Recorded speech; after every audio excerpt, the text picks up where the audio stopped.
that I said that Tony Parsons said that Oh you yeah, I can remember now. I remember. you can do anything Yeah, about yeah, yeah, in in quotations enlightenment, yeah, meaning the falling off of the I dream. yeah. Yeah, and I told you that it's just logical that nothing can be done for the apparent death of the I Yeah. because because as long as there's trying, the I exists, and if there's no trying anymore, the I maybe does not exist anymore. So it's just logical, the one excludes the other. Um, yes. Well, but um, but then to say there's nothing you can do to get to that non-trying place isn't true either. That's just like saying there is something you can do, just in the opposite form. So which is it? Is there something you can do, or isn't there something you can do?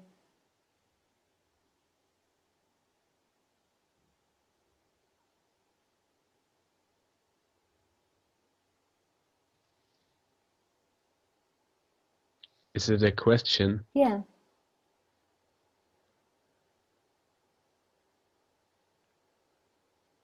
For me, it seems that all trying leads to nothing. Well, that could sound very positive. All trying leads to nothing. Woohoo! Like It nothing as in it wholeness. leads. Uh, I mean, it does. It seems not to lead to the death of the I. It rather enforces the I, the sense of being someone. The more I try, But what do you think is going to happen if you think that all spiritual trying isn't it? What do you think you're going to do?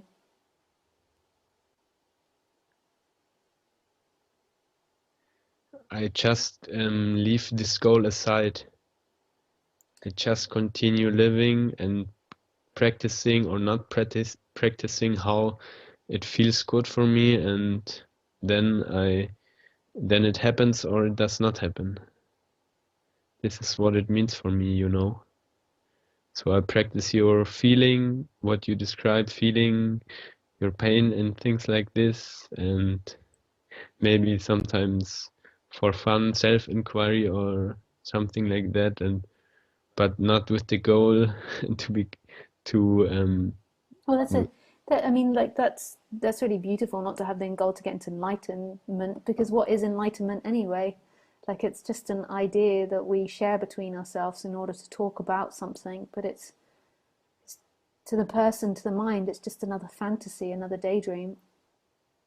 So that's really beautiful. But I would say, like with this idea of there is nothing you can do, I would really strongly suggest that this is no different from there is something you can do. So what you basically say is to drop all ideas. Well, you can't drop all ideas because ideas are going to come when they come, but it's just that neither are true. It's not about doing or not doing. It's way more complicated and simple than that in a way. Like the idea that you can do this and you can enlighten yourself is a useless idea. The idea that you can't enlighten yourself is a useless idea. Yeah. Like both of them are useless. Like the one that says I can't, the people that are attracted to I can't are normally ones that feel more victim and have lower self-esteem, and the ones that are attracted to I can normally have higher self-esteem. And Uh-huh, sometimes uh-huh. we flick between two. When we feel low about ourselves, we say we can't do it, and when we feel high about ourselves, we say we can do it. But neither's actually Uh-huh, uh-huh. relevant to the subject. We're only ever drawn to what suits us as a person. Like we're drawn to the concepts which suit us as a person in that moment. And if we feel low about ourselves, then we're into more depressive stuff. So to identify with anything about spirituality is nonsense, but you can't stop identifying yourself. But what you can do is you can be aware of that. That when you're attracted to a concept, normally underneath that concept, maybe you feel disempowered, or maybe you feel lack. And when you're attracted to the positive concepts, then maybe you feel self-esteem and you feel good about yourself. But that's not it either. But that one will feel better. But that's not it either. That's the positive ego taking over. Your If proud I ego. long time I thought I can do something, but I still had low self-esteem. Yeah. But this made me very tensioned. Yeah. Do you say tension? Yeah. And it reinforces my ego, and it was pain for me. So Yeah. it's quite more relaxing to not think I can do something about But the it. thing is if you take on the idea that you can't do something about it, you'll get yourself into depression.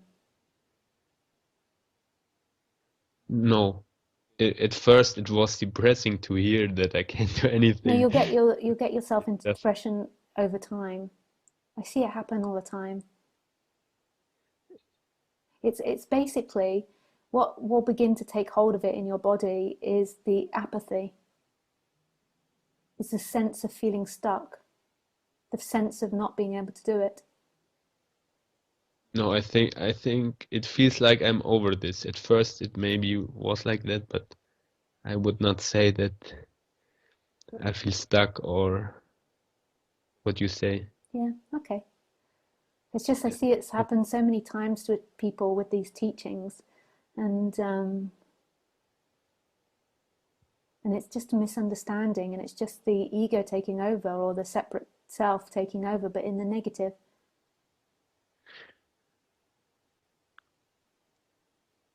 I would say it's not the case Okay, for me. So, but your point is I don't know. I can't remember what we started. What was the thing that we started with? if there can be done anything about Oh yeah. So which one's true? vanishing. If there can be something that's done, or there can't be. Which one's more true?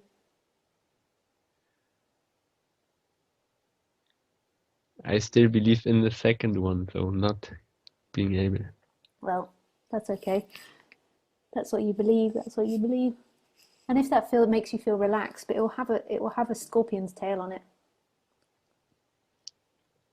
Tony always repeats it, and his pupils in quotations.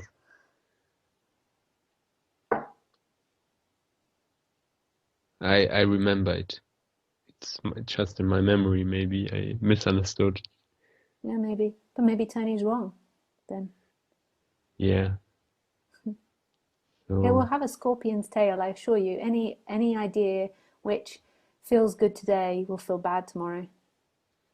You can't wear anything to go home. There's a beautiful quote actually that I found the other day. I'll read it to you. Just I have to pull it up 1 second. So most probably let's have a look.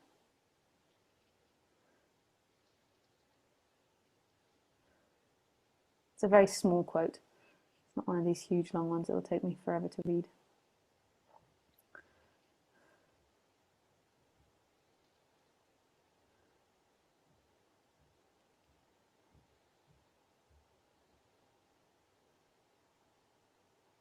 A truth can walk naked, but a lie always needs to be dressed.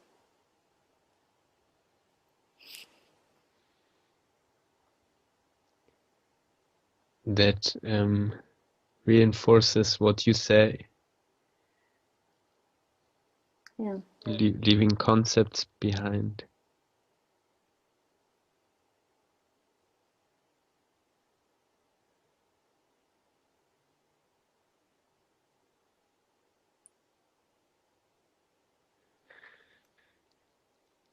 Yeah, maybe there's not much sense in it to think about it. It just takes No. energy and Yeah. leads. This much. is what's happening. This is what's important. What's actually happening now. Not getting the right non-dual concepts. You never will. Yeah. They're just helpful for seeing what's not true. They're not helpful for becoming a new truth. And screw all of us teachers. Well, in the sense of like, don't take anything that we say as a truth, because it's not. No one can tell you the truth, even if they say they can. Even if they say that their truth is more truth than other people's truth, nobody can tell you a truth. This is what's happening, and this is mysterious. And thoughts are just here as a practicality. They're not actually here to describe the experience or reality. The suffering came from the identification with these thoughts, believing that they actually talked about our experience and who we were. But, you know, if you find relaxation in it, that's nice, but just be very aware that identifying with that thought, there's nothing you can do, will be depressive. You'll feel stuck and you'll feel trapped. It will highlight that sense in you, which will be in there while you feel separate, and it's great it comes to light, but just be aware of it. Because otherwise you'll begin to believe those thoughts are true if you're not aware of what's going on.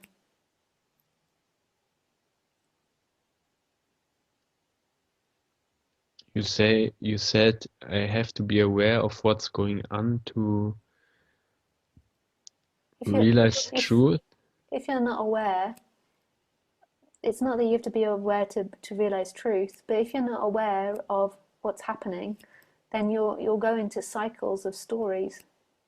You'll fall into cycles of stories.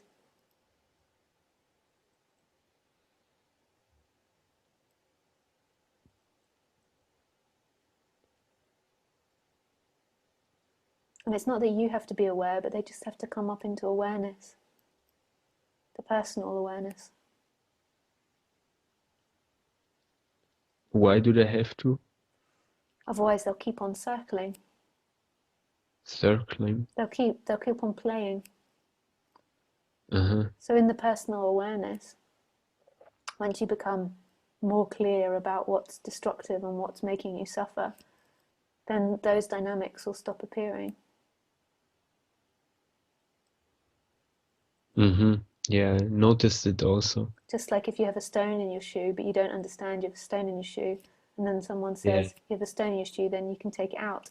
It's not like you can take out your thoughts, but just being aware of what they're doing. So if you're sitting in front of someone and you're trying to get them to like you, and you're doing all these things and back flipping and trying to impress them, and really you feel uncomfortable and you're not enjoying yourself, if you become aware of that, then you will stop wanting to impress them, because you'll see that it's not actually bringing you any pleasure.